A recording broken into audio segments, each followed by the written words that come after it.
تیرا ہے مولا ہمارے پاس ہتھیار نہیں ہے جنگ جیسا سامان نہیں ہے کھانے کو جیسا نہیں ہے مولا پیٹ میں پتھر باندھے ہوئے ہیں مولا بھوک سے ہے مولا کسی کے پاس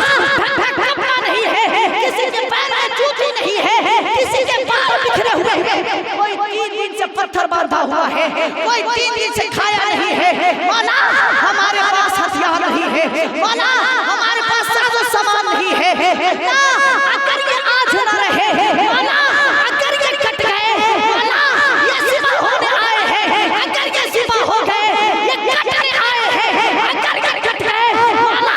یہ آج جان دینے آئے ہیں اگر یہ آج نہ بچے تو مجھ محمد کی زبان سے سن لے اپنے محبوب کی زبان سے سن لے اے مولا اگر آج یہ نہ بچے کل قیامت تیرے دین کا نام لینے والا دھرتی پر کوئی نہیں بچے کہ تم ایمان ایسے لاؤ جیسے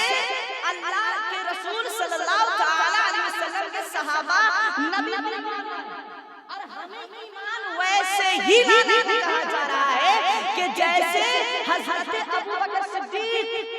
حضرت عمر فاروق حضرت عثمان غنی حضرت مولا علی حضرت امام حسین حضرت حسن حضرت طلحہ زبیر سعد سعید عبد الرحمن جتنے صحابہ اور ان کا ایمان جیسا رہا اللہ کہتا ہے ویسے ایمان لاؤ گے تو میں قبول کرنے والا ہوں اور مجھے بتائیے ہم یہاں پہ 40-50 لوگ بیٹھے ہیں ان کے ایمان سے کیا ہمارا ایمان ٹکراؤ کر رہا ہے ہم نماز میں سستی کر دیتے ہیں ہم روزہ رکھنے میں کاہلی کر دیتے ہیں ہم اپنے بزنس اپنے دھندے کو چلانے کے لیے نماز کو چھوڑ دیتے ہیں ایک صحابی کو بتائیے کہ جنہوں نے اپنے کاروبار کے سبب نماز کو ترک کیا اور اللہ کیسے کہہ رہا ہے ایمان کہ جیسے رسول پہ رسول کے صحابہ نے ایمان لائے ایمان جیسے ان کے صحابہ ایمان لاتے ہیں اور پھر کیا کہنے آج موضوع سخن یہ جو ہمارے سروں پر ٹوپیاں نظر آتی ہیں اور یہ جو سر پہ امامہ نظر آ رہا ہے اور یہ جو مسجدیں نظر آ رہی ہیں اور یہ جو قرآن نظر آتا ہے یہ جو آج ہم محفلیں سجاتے ہیں وہ اس لیے کہ صحابہ اس دھرتی پر رہے صحابہ تھے وہ اس لیے کہ ہمارے چہرے پہ داڑھیاں ہیں اس لیے کہ صحابہ تھے آج ہمارے سروں پہ ٹوپیاں ہیں اس لیے کہ صحابہ تھے آج قرآن ہے اس لیے کہ صحابہ تھے آج حیا ہے اس لیے کہ صحابہ تھے آج عزت ہے اس لیے کہ صحابہ تھے کیا مطلب ایمان ہمارا موجود ہے اس لیے کہ صحابہ تھے آج اسلام موجود ہے اس لیے کہ صحابہ تھے گویا بات یہ سمجھ میں آتی ہے کہ اگر اس دھرتی پر صحابہ نہ ہوتے تو شاید آج اسلام نظر نہ آتا بات کیوں ایسا کیوں وہ جو جنگ بدر مکے کے کافر جب مدینے کی سرحد پر آ کر کے جنگ کرنے کا ارادہ کیا حضور کو خبر ملی ہے کہتے ہیں حضور سرکار صلی اللہ علیہ وسلم سے کہ مکے کے کافروں نے آپ پر چڑھائی کرنے کا ارادہ کرا ہے حضور صلی اللہ علیہ وسلم فرماتے ہیں اپنے صحابہ سے کہ اے صحابہ ہمیں کوشش یہ کرنی ہے کہ وہ مدینے میں نہ آئے مدینے میں نہ آئے مدینے میں آئیں گے تو پھر توڑ نقصانات زیادہ کیا ہو جائے گا بہرحال وہ جو جنگ بدر جب سجا تو حضور صلی اللہ علیہ وسلم اپنے صحابہ کو لے کر کے اپنے صحابہ کو سارے صحابہ کو لے کر کے سارے صحابی کو اور جنگ بدر کے میدان میں پہنچے رات کی تاریکی ہے اور حضور صلی اللہ تعالی علیہ وسلم عشاء کی نماز پڑھاتے ہیں اور عشاء کی نماز پڑھانے کے بعد فرماتے ہیں کہ اے صحابہ جاؤ اور اپنے اپنے خیموں میں آرام کرو، کل صبح جنگ ہوگی۔ سارے لوگ گئے اپنے خیمے میں، حضور صلی اللہ تعالی علیہ وسلم اپنے خیمے میں جانے لگے تو جو حضور صلی اللہ تعالی علیہ وسلم کے خیمے کے باہر موجود تھے پہرا دینے کے لیے، وہ کہتے ہیں کہ سنو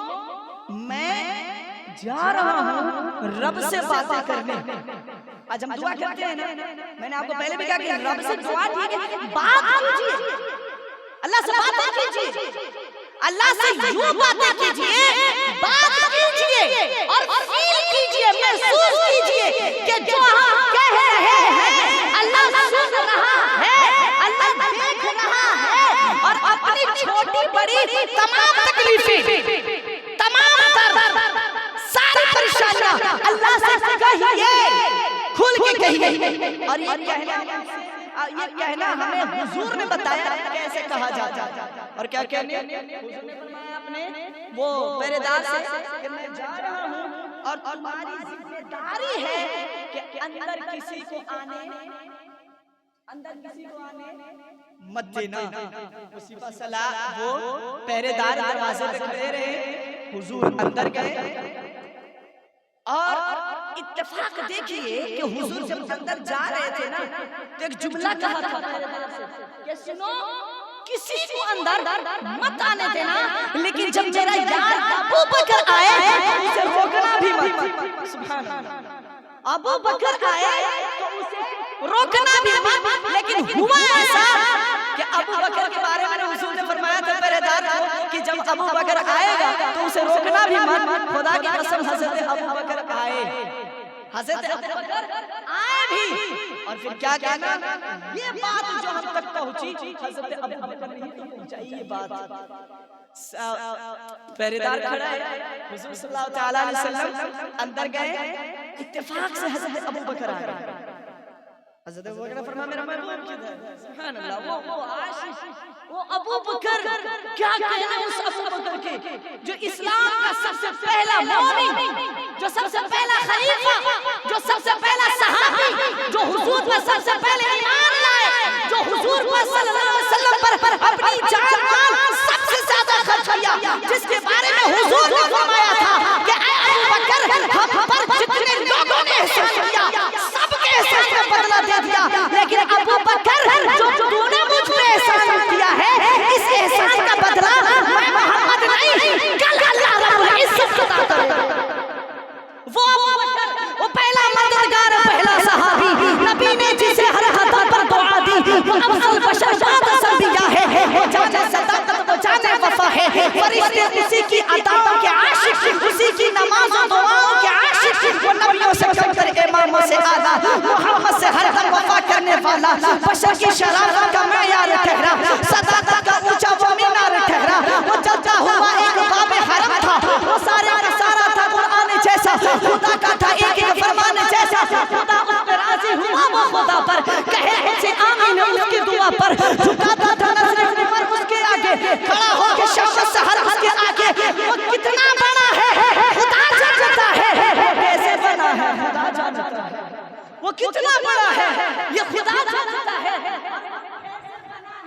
یہ بھی خدا جانتا ہے۔ لوگ کہتے ہیں میں ابو بکر کو